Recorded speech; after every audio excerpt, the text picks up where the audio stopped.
In the last days of August 1887, Evelyn Harper reached the fence of Mason Holt's ranch with two tired children and almost nothing left to call her own. They had walked for nearly 2 days from Red Hollow with one small bundle of clothes, one worn blanket, and empty stomachs that had forgotten what a full meal felt like. Evelyn did not beg for money. She stood as straight as she could and quietly said she knew how to cook, clean, sew, mend clothes, care for chickens, keep a house in order, and work harder than most people expected. All she asked for was a roof over her children's heads and enough food so they would not go hungry. Mason Holt had lived alone since losing his wife years before. He looked at the woman and her children without speaking. 16-year-old Ethan stood beside his mother with his shoulders stiff, his hand resting near the folding wood chisel hidden inside his pocket.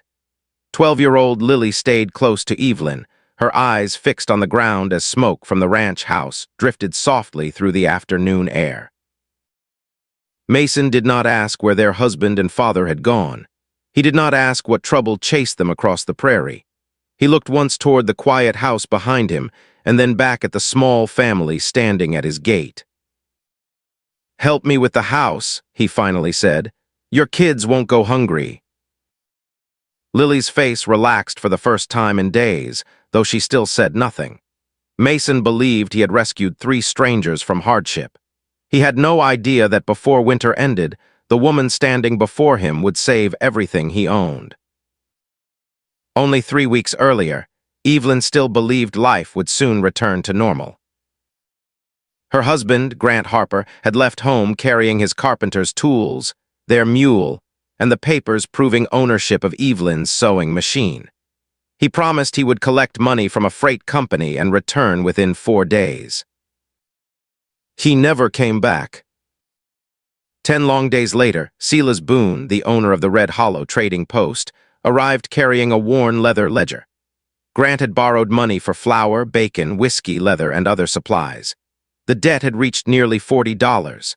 As payment, he had promised Evelyn's sewing machine, the family's mule, and their warm blankets if the money was never returned. The landlord showed little kindness. He gave Evelyn 5 days to leave the cabin.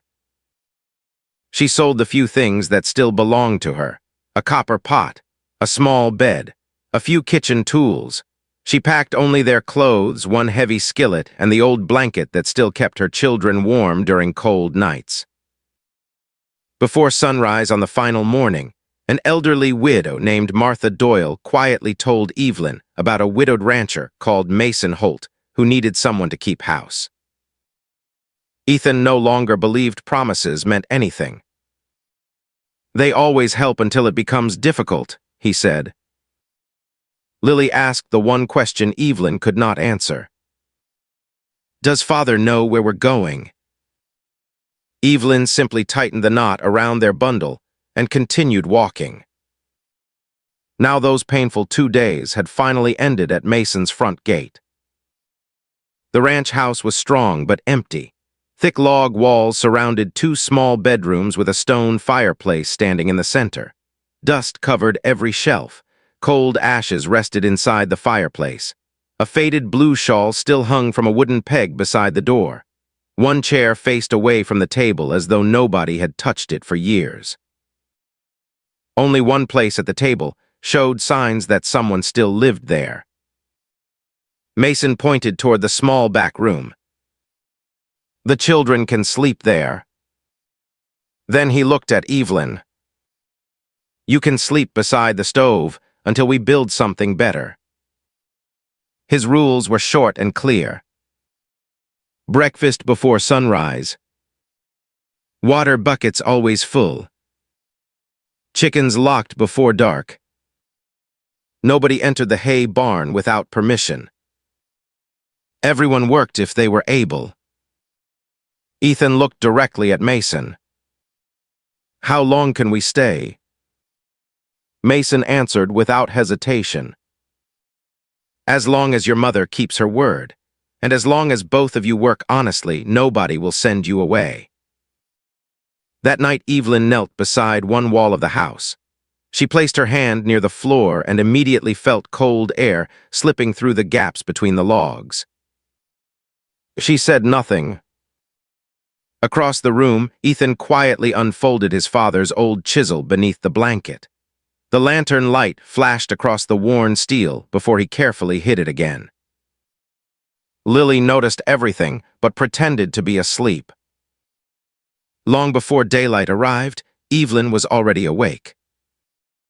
She did not begin by making the house beautiful. She began by making it livable. She opened every window to let fresh air inside. Dusty curtains came down. She swept every corner, cleaned thick soot from the fireplace, and carefully checked the chimney. Ethan climbed onto the roof after discovering an old bird's nest blocking part of the flue. Inside the kitchen, Lily wiped dusty jars until she found dried beans, shriveled apples, and an old sewing box that had belonged to Mason's late wife. Soon the smell of warm cornmeal filled the house.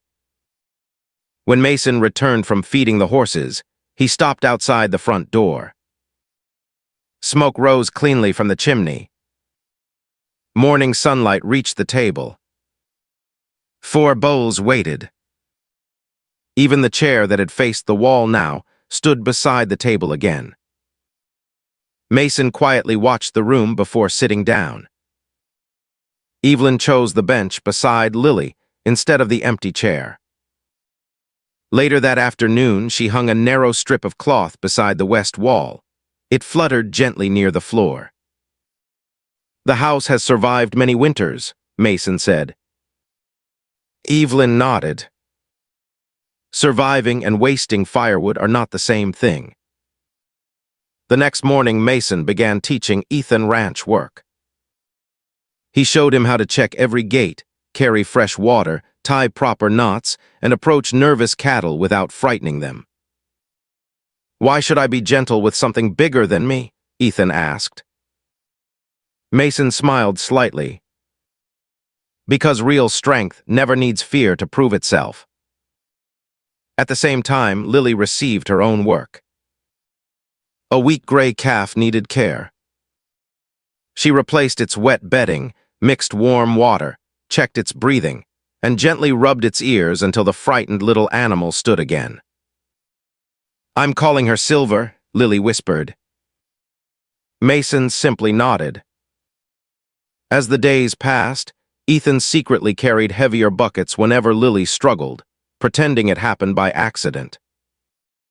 One evening, he found a pair of patched leather gloves waiting beside his tools. Nobody admitted leaving them there. During the weeks that followed, Evelyn stopped looking at the ranch as separate buildings. She began seeing everything as one connected home. She noticed where rainwater collected beside the hay barn. She noticed the ground sitting lower than the nearby livestock shed. She noticed hay resting directly on damp earth. She watched the northwest wind push dry grass toward the same corner every afternoon. Nothing looked broken, but everything warned her that winter would not be forgiving. Standing quietly in the yard, Evelyn looked toward the hay barn while cold wind brushed across the open fields. For the first time since arriving, she realized the greatest danger waiting for this ranch was not hunger. It was the winter that was slowly riding toward them. September arrived quietly, but Evelyn Harper knew that quiet days often hid the biggest dangers.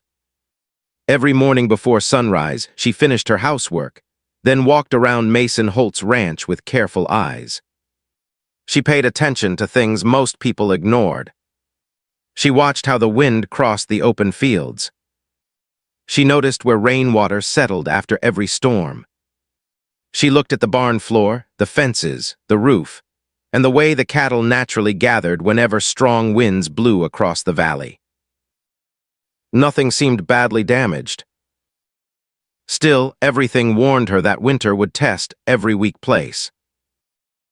One afternoon, an elderly woman named Martha Doyle stopped by carrying dried apples and fresh bread. While drinking coffee at the kitchen table, She remembered a terrible blizzard that had buried ranches nearly 15 years earlier. "The snow always comes from the northwest," Martha said. "One winter folks had to chop through the back wall of a barn just to feed their cattle." Evelyn looked toward the northwest without saying anything.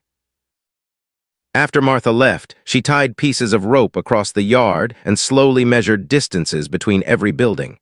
She marked low ground with wooden stakes. She watched dust move across the pasture.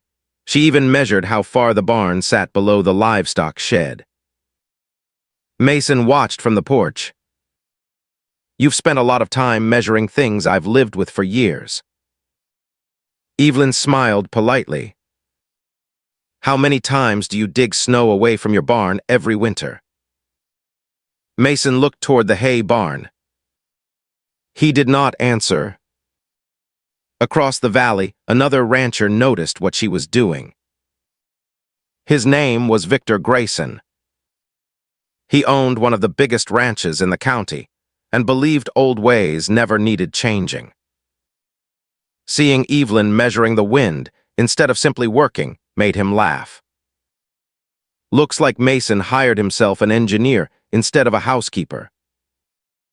His ranch hands laughed with him before riding away. That evening, Evelyn spread her rough drawings across the kitchen table. "I think we can protect the hay before winter comes." Mason studied the paper. She explained every part carefully. The hay should be lifted several inches above the ground, using stone blocks and wooden runners. A drainage ditch should carry water away from the barn.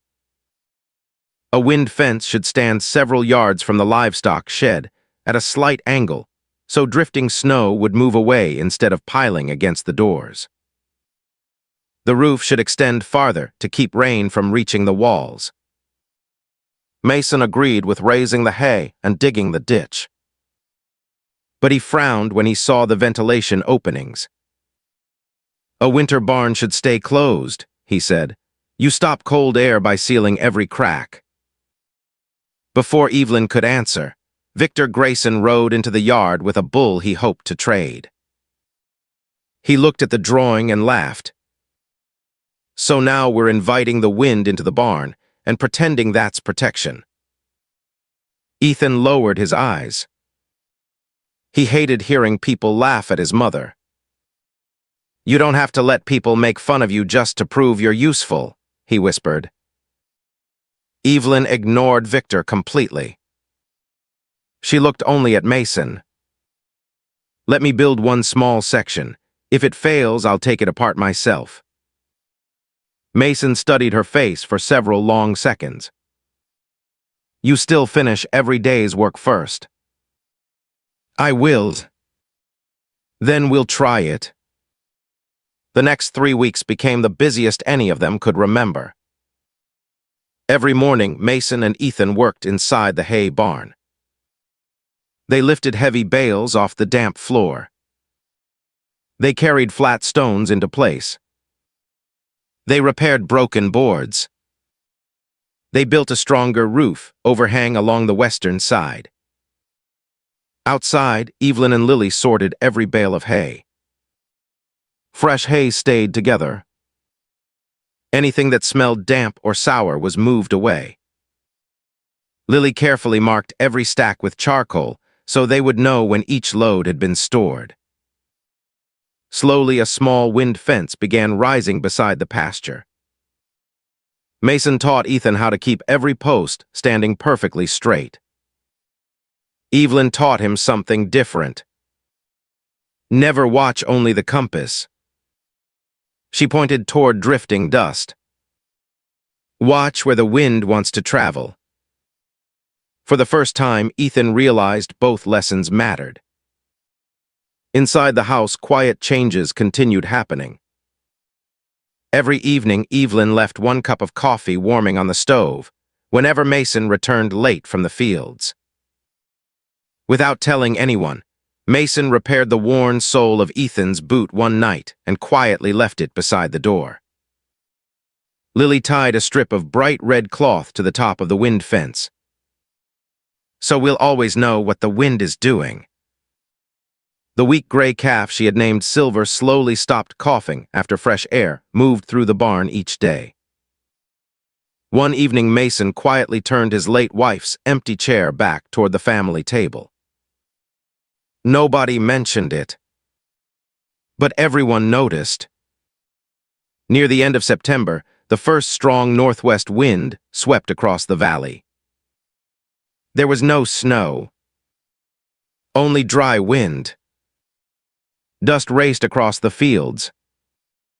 Barn doors rattled loudly.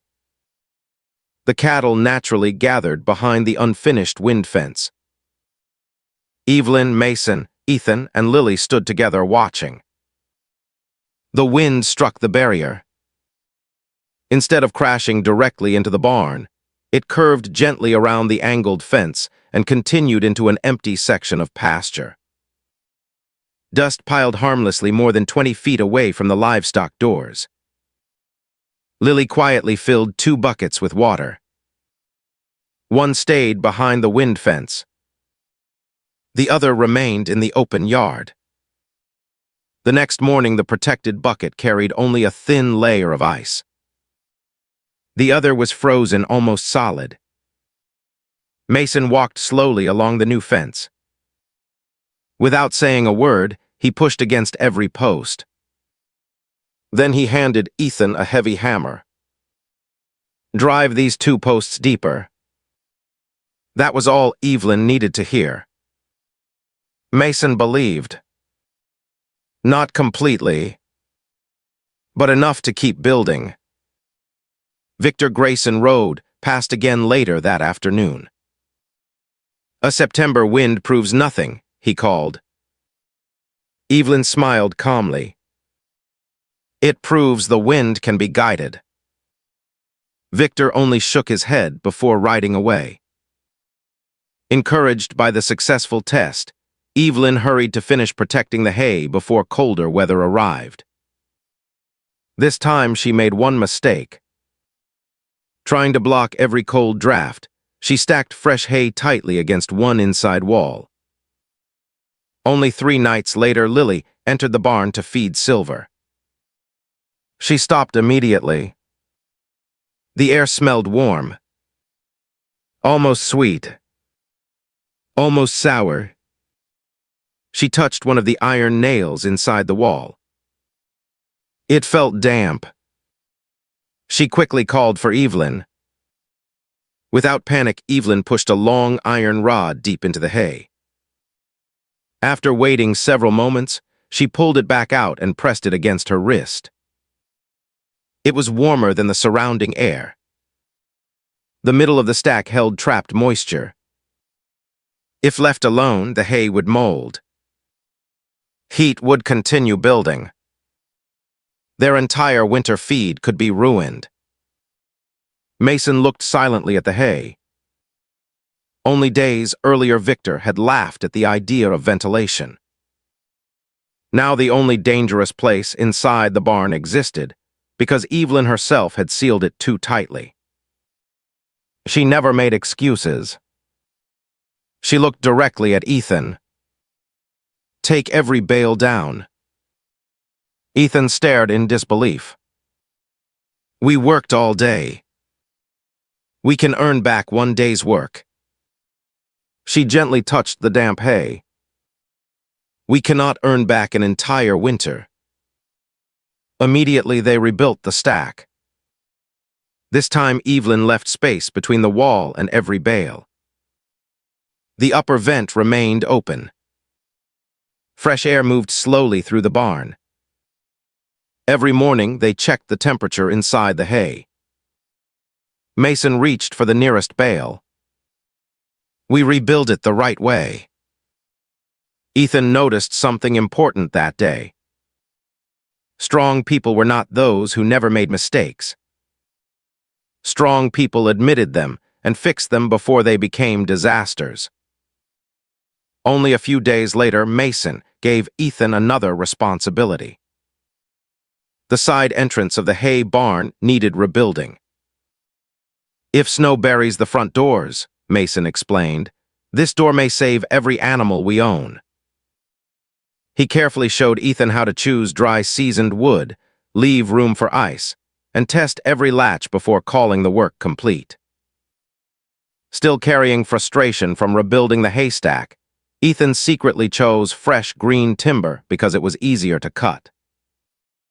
When the latch stuck, he forced it loose using his father's folding chisel. The wood cracked. He pushed everything back together, then quietly announced the job was finished. Heavy rain fell that night. By morning, the swollen wood trapped the side door completely shut. Mason examined the broken latch. He noticed the fresh wood. He noticed the hidden chisel marks. He looked at Ethan. The door isn't the hardest thing to rebuild. Ethan lowered his head. Trust is. He walked away without another word. Those simple words hurt far more than shouting ever could. That afternoon, Ethan searched until he found seasoned lumber. He built the entire door again from the beginning. He soaked it with water. He tested it overnight. Only the following morning did he quietly say, "It's finished now." Mason inspected the latch. This time it opened perfectly. He simply nodded once. For Ethan, that single nod meant more than 100 compliments ever could. As October slowly arrived, none of them realized that an even greater challenge was already riding toward the valley with the coming winter. October slipped into November, and every day the air became colder. The trees lost their leaves. The mornings arrived covered with white frost. Most ranchers around Dry Creek believed the coming winter would be gentle because the weather stayed calm. Victor Grayson laughed every time he passed Mason's ranch. Looks like all that extra work was for nothing. Evelyn never answered him. Every morning she walked the ranch before sunrise. She checked the drainage ditch. She cleared leaves from the lower air vent. She measured the space between the hay and the walls. She tested the side barn door Ethan had rebuilt. She tightened the rawhide ropes holding the wind fence together. She trusted preparation more than luck.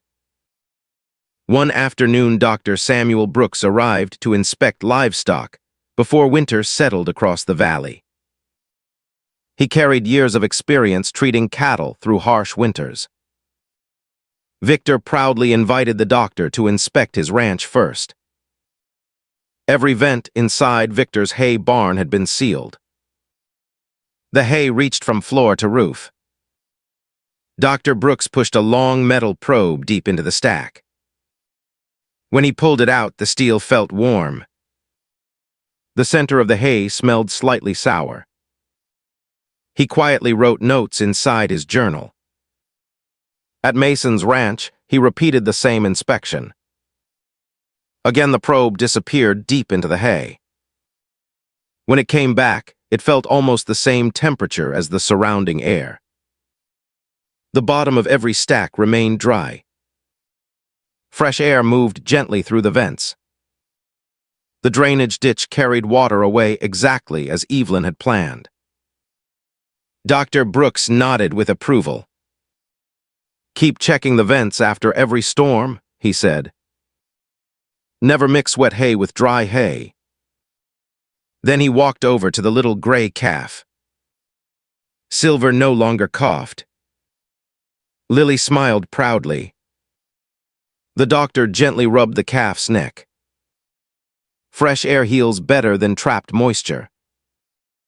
Victor frowned. A few holes in a barn won't save anyone. Dr. Brooks closed his journal. A dry barn saves cattle.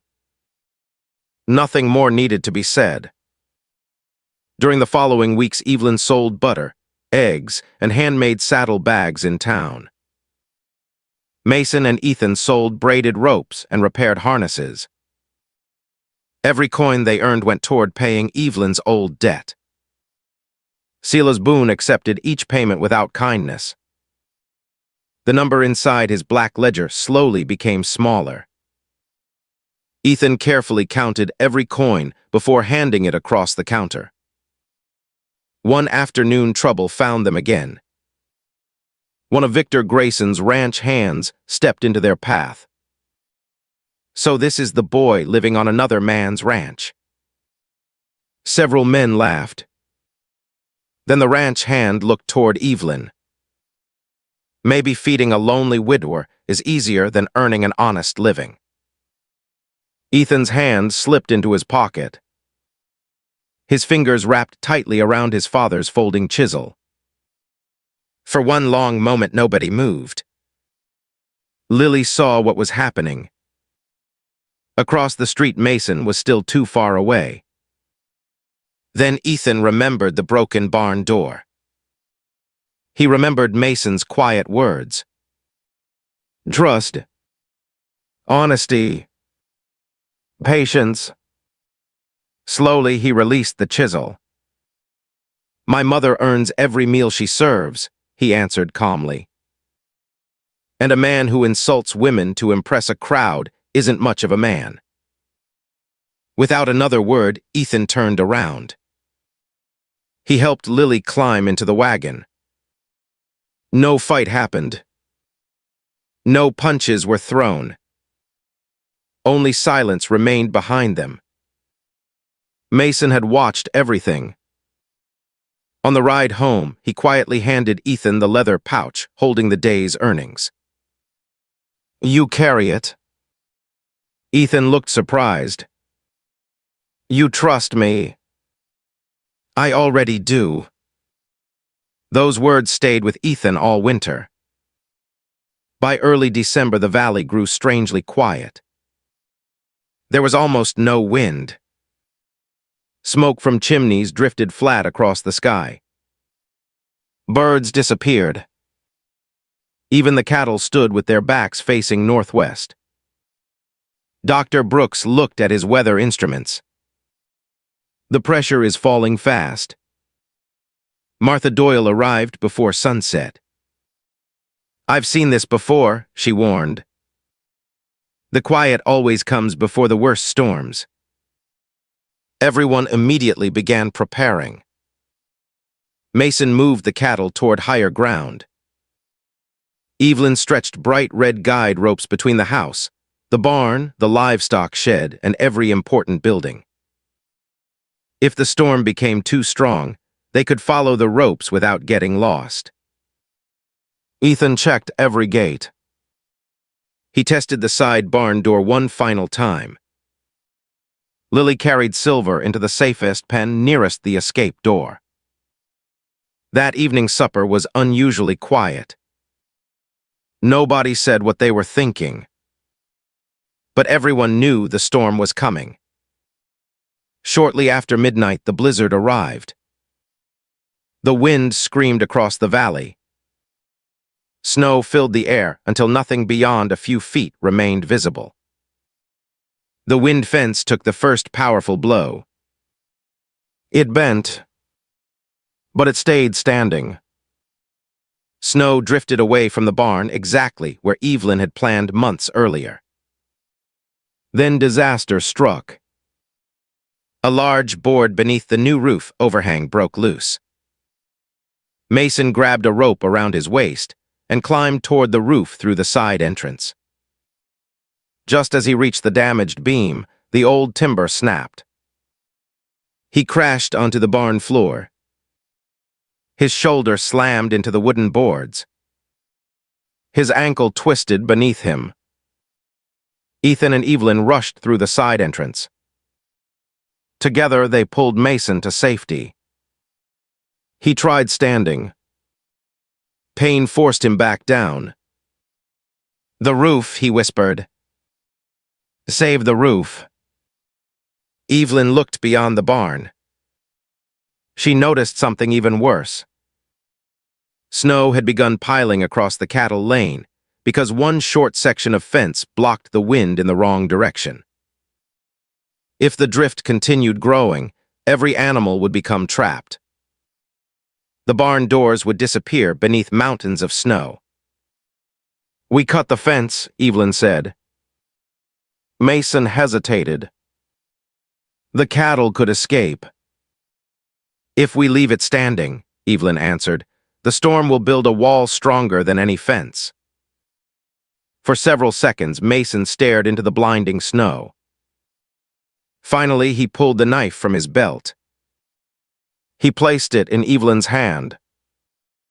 "You see what I don't." Then he smiled. "Lead us."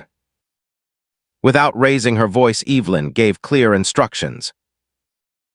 "Ethan, follow the red rope. Cut away 3 fence rails. Lily, stay with Silver. Open every gate only when Ethan calls. I'll move the herd." Everyone ran. The wind fought every step. Ethan reached the frozen side gate. Eyes held the latch shut. Months earlier, he would have forced it open with his chisel. Now he worked carefully. Small pieces of ice broke away. The latch slowly released. The gate swung open. Meanwhile, Evelyn stood beside the frightened cattle. She never shouted. She calmly guided the lead cows toward the open lane. Behind them, Mason called directions from where he sat beneath the damaged roof. Inside the barn, Lily faced her own difficult choice. She could rescue Silver first, or she could open the gates so hundreds of cattle could escape. Tears filled her eyes. She gently touched the calf. "I'll come back." She ran toward the gates. One after another, they opened.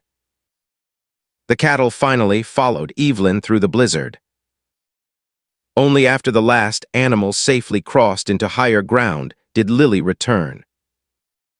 Silver still waited safely inside her dry shelter. Outside, another violent gust slammed into the wind fence. One support post shifted. Without thinking, Ethan split a strong piece of cottonwood using his father's old chisel. He hammered it firmly beneath the leaning post. For the first time, the tool his father left behind repaired something instead of reminding him of loss. Just before sunrise, the storm finally weakened. The family slowly walked across the ranch. The wind fence leaned, but it still stood. The huge snowdrift rested far beyond the barn doors, exactly where Evelyn had planned. The drainage ditch still worked. The hay remained dry. The side entrance stayed open. Every cow survived. Silver stood healthy inside her pen. Not a single animal had been lost. Across the valley, Victor Grayson's ranch looked completely different. Snow buried his main barn entrance. Part of his roof had collapsed. Much of his damp hay had frozen into heavy blocks. Several cattle remained trapped. Victor rode to Mason's ranch with his hat in his hands. For the first time in his life, he asked for help. Neither Mason nor Ethan mentioned his laughter. Evelyn simply showed him what needed to be done. Open the upper vents. Remove the dry hay first. Never climb onto the weak roof. Dig a side path instead of forcing the front door. Victor listened carefully. He no longer laughed. A few days later, Dr. Brooks returned. He inspected both ranches. After writing his final notes, he smiled. Mason Holt's ranch protected every animal and nearly all its winter feed. Victor quietly looked toward Evelyn. "Why did you build the fence at an angle?" She smiled. You don't defeat the wind. You simply give it somewhere else to go. The rest of winter passed without another disaster. Because every animal survived and the hay remained dry, Mason sold his cattle at full value when spring arrived. The ranch never fell into debt. It grew stronger than ever. Soon afterward, Evelyn carried the last payment into Silas Boone's trading post. Silas slowly crossed Grant Harper's debt from his ledger. He returned the ownership papers for her sewing machine. Then the papers for the mule. Finally, he handed back the claim to her blankets. Winter shows what honest work can build, he quietly said. Nothing more was needed. Back at the ranch, Evelyn carefully placed the papers inside the same travel bundle she had carried across the prairie months earlier. Mason watched her. You don't have to keep everything packed anymore. She looked at him quietly. Before she could answer, Mason unfolded a clean sheet of paper. This is my offer. Evelyn would oversee the house, supplies, and winter storage. She would receive a share of the ranch profits. Ethan would become a paid ranch apprentice. Lily would own silver and every calf born from her line. Their names would be added permanently to the ranch records. Only after laying the paper on the table did Mason finally speak from his heart. The day you arrived, I thought I was saving 3 strangers. He looked through the window toward the wind fence, still standing against the melting snow. But you saved this ranch. He smiled warmly. And you saved me from living alone. That evening, Ethan carved one final wooden latch pin with his father's old chisel. When he finished, he handed it to Mason. Mason tested the fit, then returned it. As Ethan carried the toolbox toward the workbench, he asked without thinking, "Pa, where should I put this?" Silence filled the room. Mason rested one hand on the toolbox. Then he pointed beside his own workbench. "Right here, son." Across the room, Lily sat happily in the chair that had once faced the wall. Evelyn quietly took the seat beside Mason. Outside, the wind fence still leaned slightly after the long winter. It had never needed to stand perfectly straight. It only needed to stand firm when winter asked everything it had.